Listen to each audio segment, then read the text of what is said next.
வணக்கம் நண்பர்களே. சேலம் மாவட்டத்தை சேர்ந்தவர் பெயர் தான் ராஜசுந்தரம். இவருக்கு ஒரு மனைவி, 2 பசங்க இருக்காங்க. சின்ன வயசுல இருந்தே தன்னுடைய பசங்களை எப்படியாவது படிக்க வச்சு நல்ல ஒரு வேலை வாங்கி கொடுத்துடணும்னு சொல்லிட்டு கடுமையா உழைச்சாரு.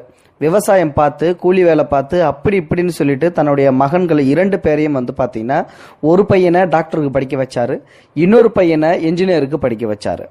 இப்போ இந்த 2 பசங்களுமே பாத்தீங்கன்னா கல்யாணம் பண்ணதுக்கு அப்புறம் அப்பா அம்மாவை தனியா விட்டுட்டு தனி கொடுத்தன போயிடுறாங்க.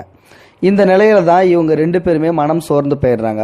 என்னடா அது, நம்ம சின்ன வயசுல இருந்து நம்ம பசங்களை படிக்க வச்சு ஆளாக்கி கல்யாணமும் பண்ணி வச்சா, ஆனா அவங்க ஆளாளுக்கு தனித்தனியா வேற ஒரு வீடு பார்த்துட்டு தனி கொடுத்தன போயிட்டாங்களே அவங்க வேலை சம்பந்தமா. இப்ப நம்ம மட்டும் இங்க தனியா இருக்கமே அப்படின்னு சொல்லிட்டு, இது நமக்கு ஆண்டவன் இப்படிதான் வாழணும்னு சொல்லி விதிச்சிருக்காரு போல அப்படின்னு சொல்லிட்டு ராஜசுந்தரம் வாழ்ந்து வந்துட்டு இருக்காங்க.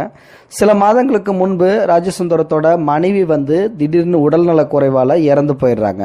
நல்லபடியா அவங்கள அடக்கம் பண்ணிட்டு கொஞ்ச நாள் மட்டும் அப்படியே அந்த காரியம் முடிகிற வரைக்கும் 2 பசங்களும் வீட்டில் தங்கி இருந்துட்டு காரியத்தை முடிச்சதுக்கு அப்புறம் மறுபடியும் அவங்கள அந்த ராஜசுந்தரத்தை தனியா விட்டுட்டு இவங்க அவங்களோட பொழப்பை பார்க்க போயிடுறாங்க.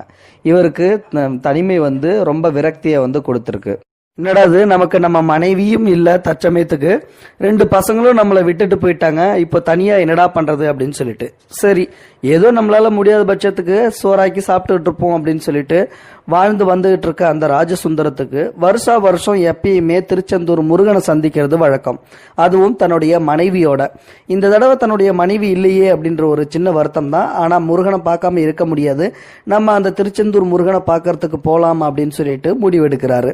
சேலம் பஸ் ஸ்டாண்ட்ல இருந்து ஒரு விரைவு பேருந்துல ஏறி திருச்செந்தூர் போறதுக்காக பஸ்ல ஏறி உட்காந்துருக்காரு. உட்கார்ந்ததுக்கு அப்புறம் பாத்தீங்கன்னா, எப்பயுமே ஒரு லாங் டிராவல் பஸ் போகுது அப்படின்னா 5 மணி நேரம் 6 மணி நேரம் போகும். அதனால இடையில பாத்தீங்கன்னா சாப்பாட்டுக்கு, ரெஸ்ட்டுக்கு அப்படின்னு சொல்லிட்டு ஒரு 15 நிமிஷம் இல்லாட்டி 20 நிமிஷம் நிப்பாட்டுவாங்க. அந்த மாதிரி ஒரு சமயத்துல எல்லாரும் இறங்கி சாப்பிட்றவங்க சாப்பிடுவாங்க, இல்ல யூரின் பாஸ் பண்றவங்க பாஸ் பண்ணிட்டு வருவாங்க. இந்த மாதிரி சம்பவங்கள் நடக்கும். வழக்கம் போல இவர் போற பஸ்ஸும் அதே சம்பவத்தில் தான் நடக்குது. அதாவது சேலத்துல இருந்து திருச்செந்தூர் போறதுக்கு இடையில பாத்தீங்கன்னா ஒரு பகுதியில நிப்பாட்டுறாங்க. எல்லாரும் இறங்குங்க, இறங்கி போயிட்டு கொஞ்சம் ரெஸ்ட் எடுத்துக்குங்க, ஃப்ரீ ஆயிட்டு சாப்பிட்றவங்க சாப்பிடுங்க, யூரின் போறவங்க போயிட்டு வாங்க அப்படின்னு சொல்லிட்டு கண்டக்டர் அனௌன்ஸ் பண்ணிட்டு அவரும் போயிடுறாரு சாப்பிட்றதுக்கு. இப்போ நம்ம ராஜசுந்தரம் ஏற்கனவே மனைவி இறந்த துக்கத்துல இருக்காரு. அவருக்கு இந்த பஸ் டிராவல் ரொம்பவும் பாத்தீங்கன்னா அலுப்பு கொடுத்துருச்சு.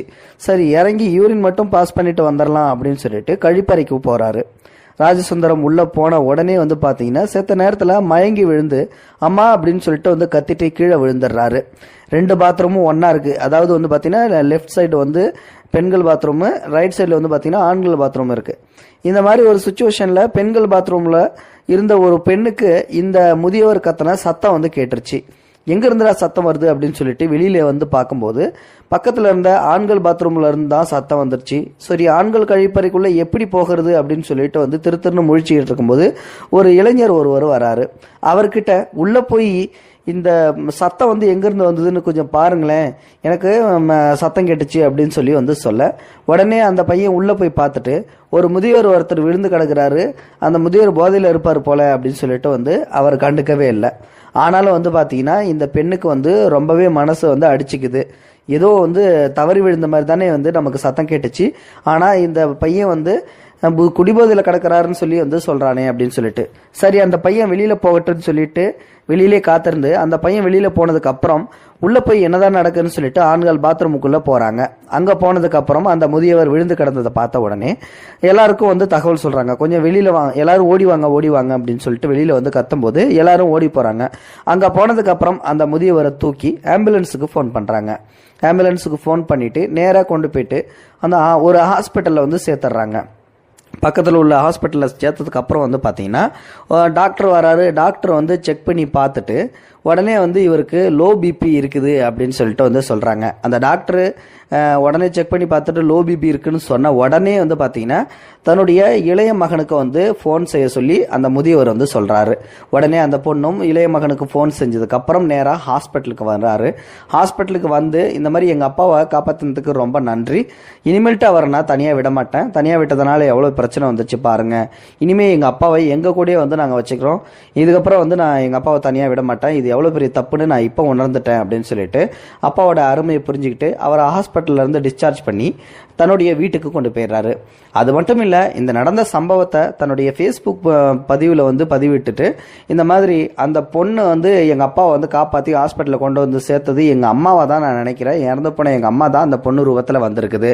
மேலும் வந்து எங்களுக்கு பிறக்க போகிற குழந்தைக்கும் வந்து பார்த்தீங்கன்னா அந்த அம்மாவுடைய பேர் தான் வந்து வைக்க போகிறோம்.